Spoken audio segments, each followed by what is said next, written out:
प्रस्तुत विमर्श का उद्देश्य विषय के प्रति तथ्य, तर्क और युक्ति के द्वारा सकारात्मक दृष्टिकोण विकसित करने का प्रयास मात्र है। विमर्श के संदर्भों में यदि परिस्थितिवश कभी कट या असंवैधानिक शब्दों का प्रयोग हो जाए, तो वह किसी व्यक्ति, वर्ग या संप्रदाय के प्रति अपमान के उद्देश्य से नहीं, बल्कि विषय को स्पष्ट करने भर को समझा जाए।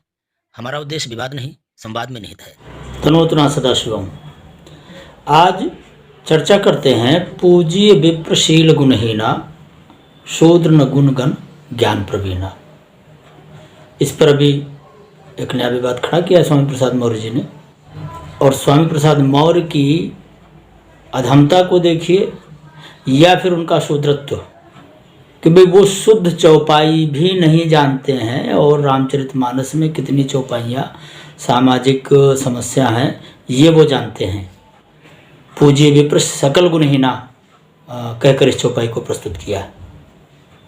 तो पहले तो मैं अपने श्रोताओं के लिए ये बता दूं, चौपाई है पूज्य विप्रशील गुणहीना शूद्र न गुण गण ज्ञान प्रवीणा। अब इस चौपाई का पहली बात तो संदर्भ और प्रसंग देख लीजिए।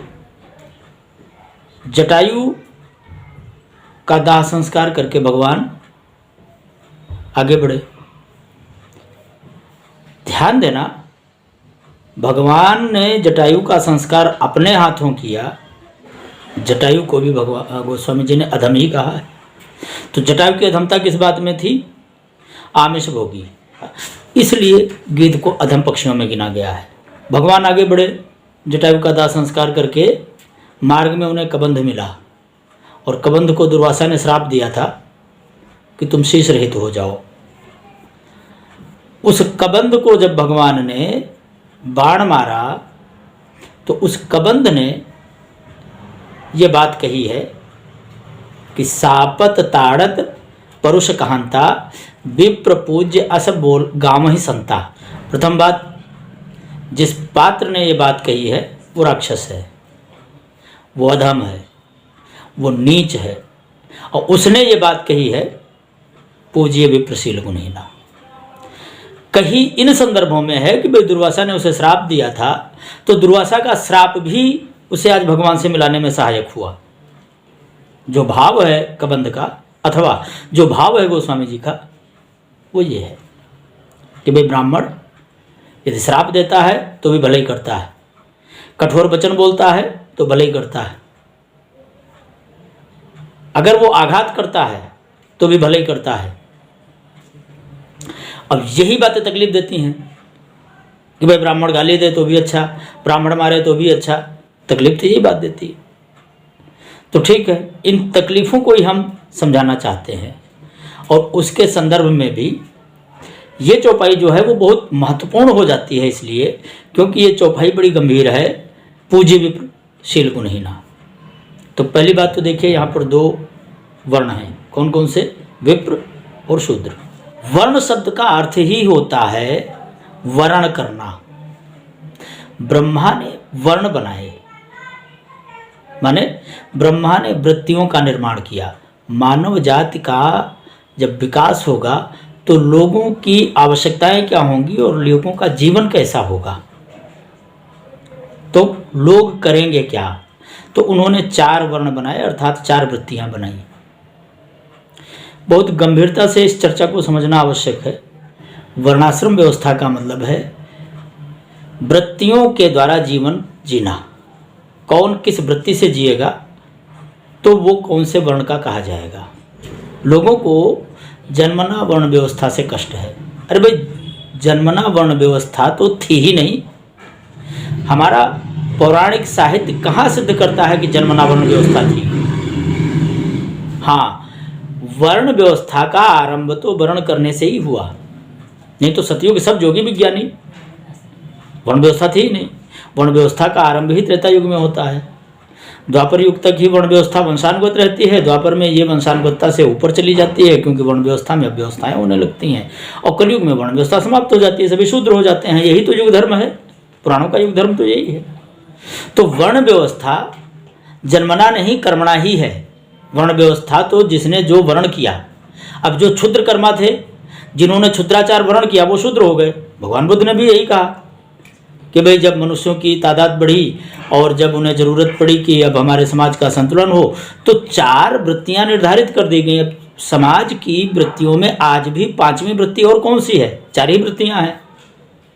शासन प्रशासन एक वृत्ति है, जिसके अंतर्गत आज नेता लोग आते हैं। दूसरी है शिक्षा, ज्ञान विज्ञान, अब जिसके अंदर आज अध्यापक से लेकर जज तक सभी उसी क्षेत्र में आते हैं।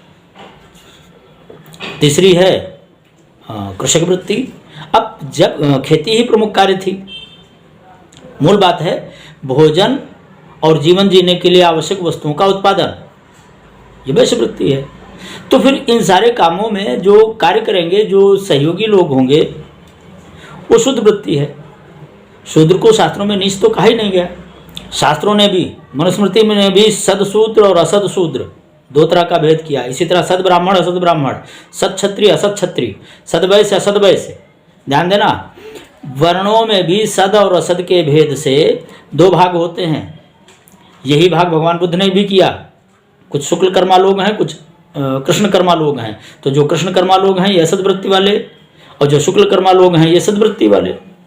पूज्य विप्र, तो पहले तो समझ लीजिए विप्र किसे कहते हैं। यदि आप शास्त्रों को पढ़ना चाहते हैं तो फिर आप शास्त्रों के पूरे कोश का भी तो ज्ञान करें, और नहीं तो आप शास्त्र पर अपनी जुबान न चलावें। विप्र शब्द का अर्थ है वेद पाठी ब्राह्मण। ध्यान देना, वेद पाठी ब्राह्मण। वेद पाठी क्षत्रिय भी होता है, वेद पाठी वैश्य भी होता है, क्योंकि पढ़ने का अधिकार तीनों को है, वैश्य को भी, क्षत्रिय को भी, ब्राह्मण को भी। लेकिन विप्र जो होगा वो वेद पाठी ब्राह्मण ही होगा, वेद पाठी क्षत्रिय विप्र नहीं होगा, वेद पाठी वैश्य विप्र नहीं होगा, द्विज होगा। इसलिए द्विज में और विप्र में पहली बात तो जमीन आसमान का अंतर है। वेद सब पढ़ेंगे, ज्ञानी सब होंगे, लेकिन आचरण सिर्फ ब्राह्मण ही करेगा। वेद को अपनी जीविका का आधार सिर्फ ब्राह्मण बनाएगा। एक विद्यालय से पढ़कर निकलने वाले बच्चे सारे के सारे एक ही विषय पढ़ते हैं, क्या सारे टीचर हो जाते हैं? अरे भाई, उन्हीं में से कोई जाकर प्रशासनिक अधिकारी बनता है, कोई जाकर किसी फैक्ट्री का मैनेजर बनता है। तो क्या अध्यापक को प्रशासनिक अधिकारी कह देंगे? प्रशासनिक अधिकारी को अध्यापक कह देंगे? क्या सबको वही काम दे देंगे? एक आईएएस से कहेंगे कि भाई आप स्कूल में पढ़ाइए? क्या मूर्ख लोग हैं ये। समाज की बागडोर ऐसे मूर्खों के हाथ में, तो समाज का तो पतन होगा ही। विप्र शब्द का अर्थ है ज्ञान विज्ञान से युक्त वेदाध्यायी ब्राह्मण, जो वेद पढ़ना पढ़ाना दोनों कार्य करे, यज्ञ करना कराना दोनों काम करे, दक्षिणा देना और लेना दोनों ही काम करे। तो पूज्य विप्र। क्यों पूज्य?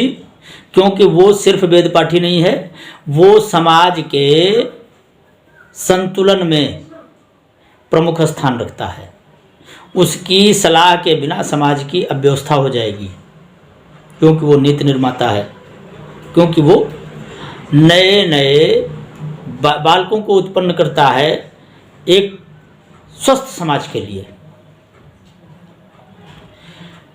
अब समस्या ये है कि भाई वो शील गुण ही ना हो तो भी पूज्य है। हाँ, शील का मतलब क्या है?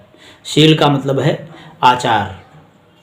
अब दुश्शील और सदशील, शील का अर्थ सदाचरण नहीं होता, ये बात समझ लीजिए। ये 4 अक्षर पढ़कर भगवान बुद्ध की व्याख्या करने वाले, 4 अक्षर पढ़कर रामचरितमानस की व्याख्या करने वाले लोगों को ये समझना चाहिए, ये शास्त्र है, तुम्हारे घर का कागज का टुकड़ा नहीं है। शील शब्द का अर्थ सदाचार नहीं होता, शील शब्द का अर्थ ही होता है सिर्फ आचार। अब ये आचार कोई दुराचार करेगा तो दुश्शील कहा जाएगा, और सदाचार करेगा तो सतशील कहा जाएगा। तो शील विहीन, शील विहीन कैसा? ब्राह्मणों का शील क्या है? स्मृतियों का शील, स्मृतियों का सदाचार का पालन करना। स्मृतियों का सदाचार ब्राह्मण के लिए क्या है? वो मनुस्मृति की व्याख्या जब हम करेंगे तब उसका ठीक से निरूपण हो सकेगा।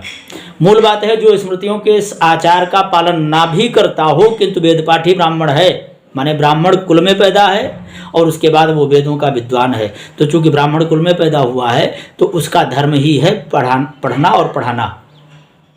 तो यदि वो सदाचारी नहीं है, वो यदि स्मृतियों के आचरण का पालन नहीं भी करता है, तो भी पूज्य है, इसलिए क्योंकि वो विज्ञानी है और उसकी सलाह से समाज चलता है। संस्कृत में जो श्लोक है वो है दुस्सीलोप द्विजा पूज्य। बुरा आचरण करने वाला भी जो ब्राह्मण है, जो द्विज है, वो पूज्य है। वो गुणवान ना हो, वो आचारवान ना हो, लेकिन यदि शास्त्रों का सम्यक विद्वान है, यदि वो वेद पाठी है, और वेद का भी मतलब सिर्फ सामवेद, ऋग्वेद, यजुर्वेद नहीं होता है।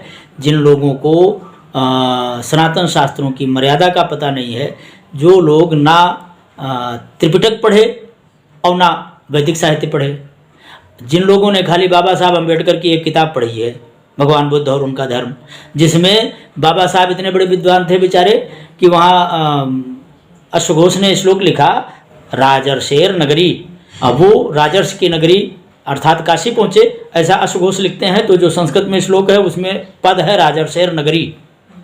अब इसी राजर्षेर नगरी को महान विद्वान डॉक्टर भीमराव अंबेडकर ने लिख रहा है राजर्ष नेंगरी। अब उनके हिसाब से नेंगरी नाम का कोई राजा था। तो ऐसे ऐसे तो विद्वान हैं। पूज्य विप्रशील गुणहीना। अब शूद्र न गुण गण ज्ञान प्रवीणा। ध्यान देना, मैंने पहले भी कहा है, शूद्र शब्द का अर्थ ही है असंस्कारी व्यक्ति, असभ्य व्यक्ति, क्षुद्रकर्मा व्यक्ति। वैदिक साहित्य और पौराणिक साहित्य के हिसाब से शूद्र शब्द का मतलब है असंस्कारी, असभ्य, और भगवान बुद्ध की दृष्टि से अगर इसी शूद्र को समझें तो क्षुद्र कर्म करने वाला। अब हमें ये समझाओ, कोई असंस्कारी और क्षुद्र कर्म करने वाला व्यक्ति यदि पढ़ लिख जाए और बहुत उच्च कोटि का विद्वान भी हो जाए तो वो समाज के हित में कार्य करेगा या अहित में कार्य करेगा? प्रोफेसर चंद्रशेखर यादव को देख लो, स्वामी प्रसाद मौर्य को देख लो, ये सब पढ़े लिखे लोग हैं, लेकिन ये सब असभ्य हैं, असंस्कारी हैं, अविवेकवान हैं। इसलिए ये महान गुणवान हों, ये बहुत पढ़े लिखे हों, ये जितने पढ़ लिख जाएंगे ये उतनी ही समस्या पैदा करेंगे। इसलिए गोस्वामी जी ने कहा शूद्र न गुण गण ज्ञान प्रवीणा। उसमें महान गुण हो, गुणों का समूह हो, लेकिन चूंकि वो स्वभाव से असंस्कारी है, स्वभाव से क्षुद्र है, इसलिए उससे उच्चतर चिंतन की आशा करना व्यर्थ है। वो उदार हृदय हो ही नहीं सकता। वो हमेशा संकीर्ण विमर्श ही करेगा, उसकी सोच संकीर्ण होगी, उसका जीवन संकीर्ण होगा, उसके द्वारा प्रायोजित सारी व्यवस्थाएं संकीर्ण होंगी। और उसका दुष्परिणाम इस तरह मिलता है कि जब उत्तर प्रदेश में आदरणीय नेताजी की सरकार आई तो शिक्षा के संदर्भ में उन्होंने एक नकल अध्यादेश लागू कर दिया कि भाई कक्षा 8 तक, और बाद में तो शायद वो बढ़ाकर कक्षा 12 तक कोई विद्यार्थी फेल ही नहीं होगा। ये पढ़े लिखे लोगों की समझ है कि भाई जो कक्षा 12 तक विद्यार्थी पढ़ेगा ही नहीं, क्योंकि फेल होना ही नहीं है, और यही किशोर काल होता है बच्चे का।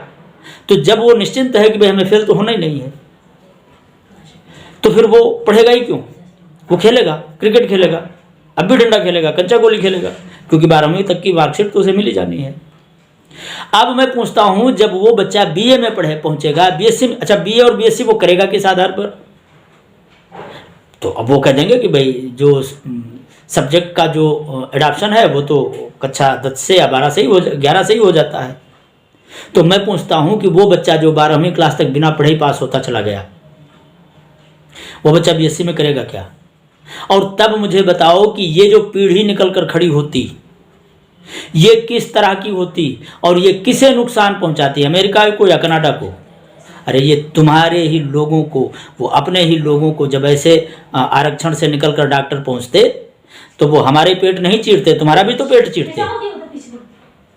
तो मैं ही नहीं मरता, तुम भी मरते। ये है पढ़े लिखे शूद्रों का चिंतन स्तर, पढ़े लिखे असभ्यों का चिंतन स्तर, जो आरक्षण के नाम पर 50% अंक लाने वाले विद्यार्थियों को डॉक्टर या इंजीनियर बना देने की वकालत करते हैं। मुझे ये समझाओ, इस देश के भविष्य में ऐसे आरक्षण के दम पर पहुंचे हुए इंजीनियर और डॉक्टर क्या योगदान करेंगे? और अगर इतने के बाद भी गोस्वामी जी की बात समझ में नहीं आती है तो फिर अफसोस है, फिर इस भारत का उद्धार कोई नहीं कर सकता। इसलिए इस अंधकूपता से बाहर आओ। गोस्वामी जी की लिखी एक एक बात, यदि एक बात का भी उल्लंघन करोगे तो उसका दंड पीढ़ियों को भोगना पड़ेगा, पीढ़ियों को। इसलिए रामचरितमानस को गले से लगाओ। गोस्वामी तुलसीदास जी जैसा योग चिंतक उसे सम्मान ना दे सको तो गाली तो ना दो। तनोतना सदाशिव।